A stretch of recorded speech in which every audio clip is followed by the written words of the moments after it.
Mirathime ya tariki 28 naguo mweri ni wa Mugaa wa keri ndagioka tugure thiini wa matura matiganite nginyagia hau hanyuja tukimenya ni mariku marikitie kuhanika ngikunyita ugeni njitagwo irimu wa Wanjiru mutwathiri na njira ya ciiko etagwo Wambui wa Gaku. Tukiambiriria seneta wa kaunti ya Naikuru Thaa Karanja na riria ciige muyuro wa mai iria-ini ria Naivasha kuria amwe a ikari a Kihoto matigitwo matari na wikaro na kuringana na augite ni wega thirikari nene ikorwo ikimateithiriria kuona makurirwo maitho ni mirimu ire yumanaga na mai ma giko na nyoka riu ni cianjitie nginya kuingira nyumba-ini ciao. Athite na mbere na kuga aikari acio marabatana nginya gya gwikia kanua na indo ingi cia bata. Kitu si natural ni ile encroachment imefanyika katika hii lake na wale waizaji wa biashara katika hapa around Nakuru, Lake Naivasha ndio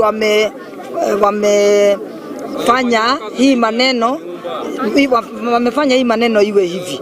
Kwa hivyo tunakuita serikali kuu ikuje investigate ile illegal trades zinafanyika katika round hii lake, kwa sababu niko na hakika hii ndio imefanya hawa watu wa Kihoto wapitie hizi mashida wanapitia. Kwa hivyo we'll talk to the national government wakuja wachunguze na waone hizo illegal trades zinafanyika katika around here. Hata kuna watu wamejenga ndani ya lake, wameweka mahoteli katika ndani ya lake. Kwa hivyo lazima serikali kuu iingilie so that hawa watu wa Kihoto, mimi nimekuwa hapa Naivasha for the last 40 years na ninajua hawa watu wa Kihoto walikuja hapa 60 years ago. Kwa hivyo lazima dignity yao warudishiwe na hii serikali yetu. Hawawezi kaa hivi kama kinyama vile wanakaa. Sasa ile hofu niko naye ni hiyo magonjwa ya waterborne na kila kingine yote. Watapata malaria. Umesikia hata nyoka wanasema zinaingia ndani ya nyumba zao. Kwa hivyo lazima serikali kuu ingie. Nakumbuka nitatepeleka hii mjadala na nihakikishe serikali yote, kama ni Neema, kama ni serikali ya Ministry of Forest, Ministry of Land, Ministry of Security, wote lazima wakuje hapa wahakikishe watu wetu wamekaa vile inatakikana. County government inakuwaga na disaster money. Hatujaona anywhere kuna disaster kubwa kama hii, na tujasikia county government ikikuja kuokoa hawa watu. Kwa hivyo tunahimiza serikali ya county government ikuje. Tukitigana na icoka juu ya magavana mathite na mbere na kuregana na mubango wa e-procurement makiuga ni urahanyukirio na ihenya kurutithio wira na kuringana nao marakiuga matire maramukira riboti oro yothe ya uria urakiruta wira uguo makauga ni kiremithia hari gutwarithia na mbere county ciao. In terms of those cooperatives, and it's predictable. So I want to make it very clear, because there's a lot of misinformation out there that the Council of Governors is refusing to adopt e-procurement because they are running away from accountability. Those are very lame, accusations. That is not the issue. The issue is the system is not working as envisaged. It's not working in a seamless manner. We have no problem with automation per se. What we have a problem with is rushed implementation and the system failing to work. What we have a problem with is micromanagement.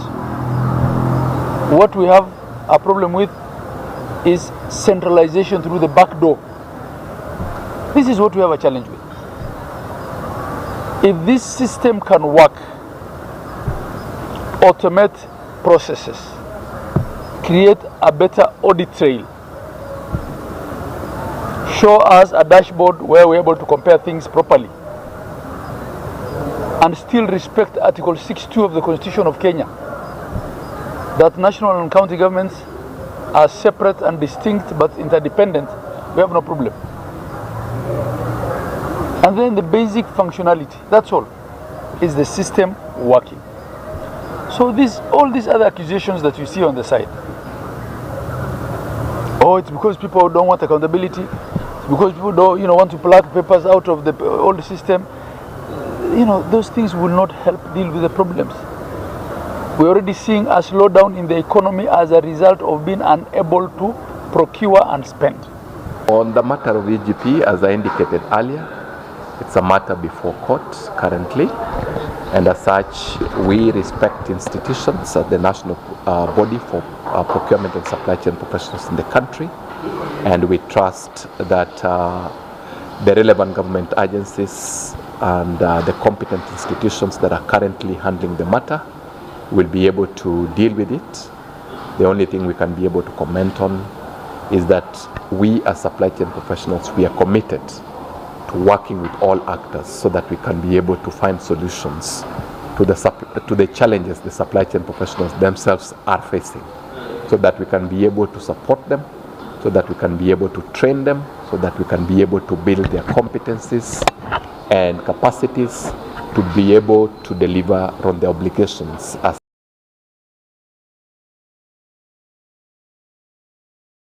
Arutani a thukuru cia junior kaunti ya Isiolo ni manyitanire na arunao kuria mokirie thirikari ni kwaga wigiririki hoka ni kuramata mutaratara wa mathomo wa JS makiuga ni mufango ukumbitwo ni mihinga mingi maugite ihoto ciao ni iragararwo na magathutukanio ni arutani anene undu uria utumite magerera riega ria kuruta wira. From the entire administration of the school to how sports and co-curricular activities are managed. This is really affecting not only the teachers but also the learners. I want to talk about 3 pertinent issues which I'm going to talk today. One is managerial and administration clarity. We call for a defined, structured and administrative channel for junior school, a clear guideline on the composition of the board of management, parent association, and the roles of the principals, deputy principals, and the end of department. This will resolve the conflict of interest and delineate the responsibilities. Number 2, I want to talk about the demarcation of teaching and administrative tasks. As union, we demand a clear separation of teaching and administrative duties in the JSS. That junior school teachers are currently overburdened with clerical works such as sending learners for PA levels, filling receipts, printing papers, monitoring the non-teaching staffs, printing and endless administrative documents. This detracts our JSS teachers from their primary role of instruction and learner supervision. Number 3, the workload and performance appraisal. We ask the Teachers Service Commission to issue a clear guideline on the maximum number of lessons per week for the secondary teacher at this level, which is GSS, because the current workload, which include extensive teaching and non-teaching duties, make realistic performance appraisal impossible. How does a teacher teaching 45 lessons and is still running other school program get the same assessment target with another teacher teaching 24 lessons elsewhere? Sako ya neno kuma kuria kaunti ya Embu ni hanite mathomo kuri materefao a ngari cia matatu megemaine na ugima wa meciria na wigiriki barabara-ini ithenya-ini ria kunyihia mitino ya bara ira ironekana kuongerereka. Mathomo maya maheanitwo gwa thiku igiri kuria materefa 500 megwikinyitie kuona ona ruhonge rwa NTSA ni runyitire itemi. Unaenda kuripoti, tunataka mripoti juzi sisi kama watu wa neno tuko na mpango dhabiti na tuko na makadilio yetu ya mwaka kufikiria ni yapi ambayo tunaweza fanya kupunguza ajali barabarani, na ningetaka kuhakikishia hata abiria wetu ya kwamba tunafanya mipango ya kuona ya kwamba wanapewa service ambayo ni ya hali ya juu. Mimi kama mmoja wa dereva nimejifunza mengi kuhusu road safety, vile namna nitaendesha gari barabarani, kuhudumia abiria wengine ambao wanatumia service zetu za Neno Sacco. Nimejifunza mengi kutumia hata wale wanabodaboda na waendesha gari ama pikipiki kando zangu. Vile nitaishi na my colleagues, I'm very happy. Nitatumia mafunzo kuendeleza mimi kujifunza na kufunza pia wengine. Sasa hizi unaweza ona singine mambo, tuseme example mambo na simu na vitu vingine hapo. Unasoma unapata umepigwa simu, kumbe hiyo kitu ina kuaffect mentally. So hizo vitu unaona ni common, zinakuwa ndizo very sensitive in this life na in driving sector. Ningependa kuomba sako zingine waige mfano wa Neno Sacco, manake wakati unaongelesha ni madereva wanakuja kujitambua na pia wanakumbushana yale walio sahau, na kwa kufanya hivyo basi utapata kuwa ajali barabarani zitakuwa zimepungua kwa wingi. Matereba magithiana mbe na guthomithio wigiriki barabara-ini na ithu tuko tugikiria oro hanini ndugetekire ugigitegetura mitambo.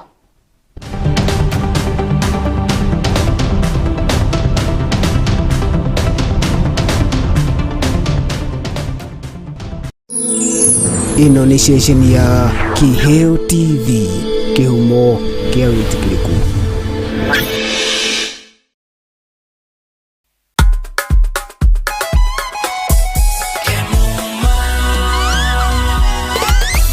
Ukitaka mali safi kuja Kemuma, CCTV utapata Kemuma, mulika mwizi electric fence utapata Kemuma, automatic gate utapata Kemuma, fire system, alarm system, fingerprint hapa, automatic gate, mali safi, kila kitu ya security ni Kemuma. Tumetambulika Kenya nzima Kemuma. Twende nalo Kemuma, njoo na mi twende Kemuma. Vitu ni fresh, mali yote fresh, hapana deal na mtumba, kila kitu ni fresh. Ukitaka mali safi, njoo na mi twende Kemuma engineering system. Wa security tuko fiti, hatuna competition, wanajua tuko fiti. Suka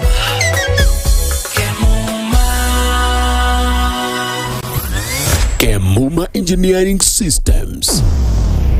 We mind your security.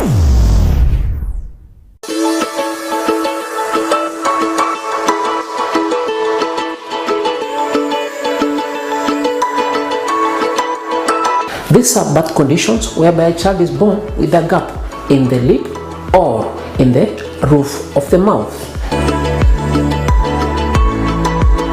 These are babies who are very vulnerable to get malnutrition. And so in my discuss nutrition, one of the things I discuss with these mothers is one, monitoring them in terms of weight, in terms of height, and making sure these babies are growing well. Cleft and lip surgeries. This is going to be taking place from the 29th of September to 2nd of October. And I want to welcome all of you so that you can be able to come here and participate in the surgeries that we'll be doing for free. We got you and you are all welcome.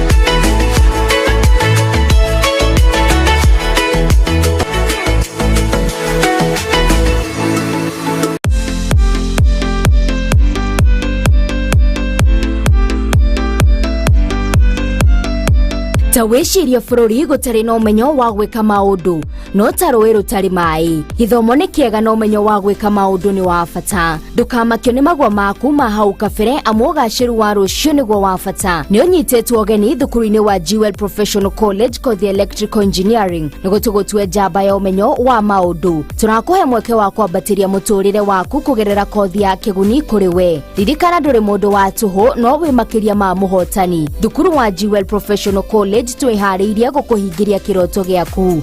I'm welcoming to Jewel Professional College Electrical Department. Tucerere wabici-inĩ citũ nyũmba-inĩ ya Jewel Complex gorofa ya gatandatũ Roysambu kũrigania na nyũmba ya kĩwonjoria ya TRM barabara-inĩ nene ya Thika Super Highway. Kana ũhũre thimũ ici gĩbũgũ mũgwanja gĩbũgũ ĩmwe ithatũ gĩbũgũ gĩbũgũ gĩbũgũ mũgwanja ĩmwe nĩyo 0701 300 071. Jewel Professional College, kĩambĩrĩria kĩa ũmenyo nĩ gwĩtigĩra Ngai.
Ino ni ceceni ya Kiheo TV, kĩhumo kĩa wĩtĩkĩrĩku.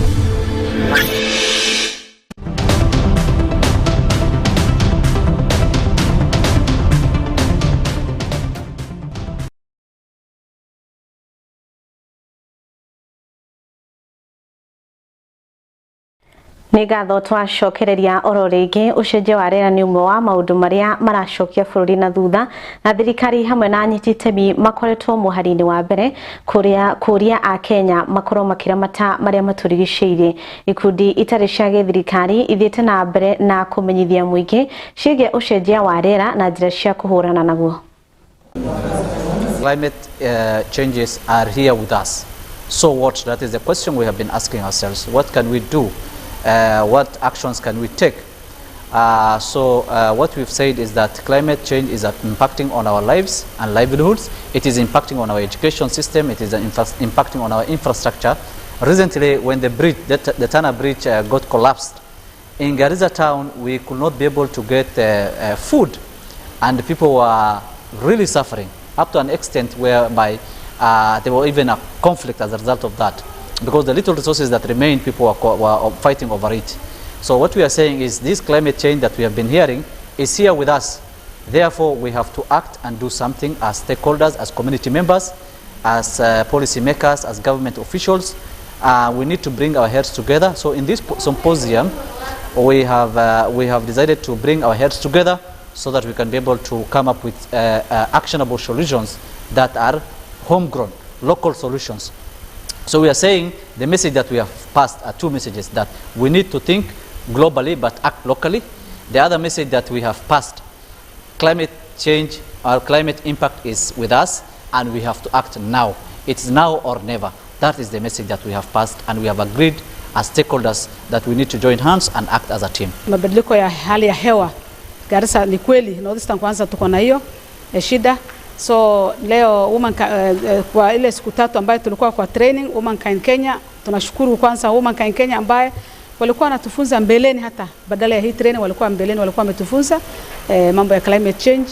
Na leo pia siku tatu ambayo tulikuwa hapa hii hoteli ya Landmark ambayo wametupea mfunzo ambaye inatusaidia sana na imetusaidia sana na inatusaidia sana tukirudi nyumbani tunapeleka ujumbe mzuri sana.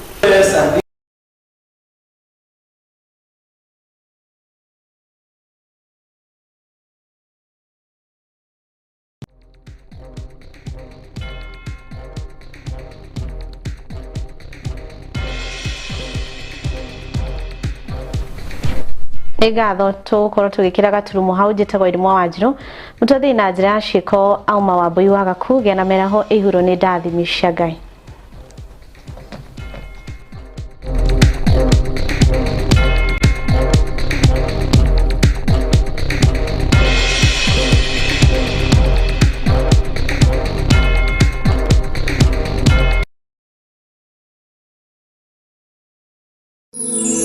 Ino ni station ya KIHEOTV.